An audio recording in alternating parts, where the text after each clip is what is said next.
फर्सीको मुन्टा बेचेर कति पैसा कमायो त? सो हेलो गाइज, के छ खबर? आज चाहिँ मेरो बिहानीको सुरुवात ऋतुजारबाट भयो।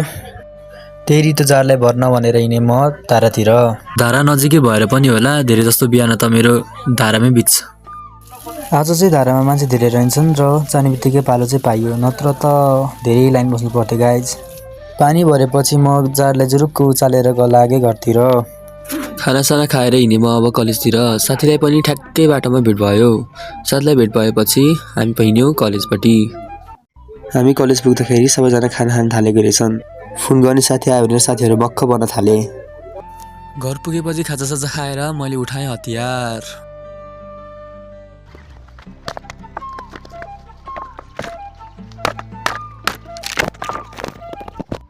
फाइनली आधी घन्टापछि चाहिँ मैले यति धेरै बाँस र यति दाउरा चाहिँ चिरिसकेँ गाइज। अनि म बसेँ एकछिन आराम गर्न।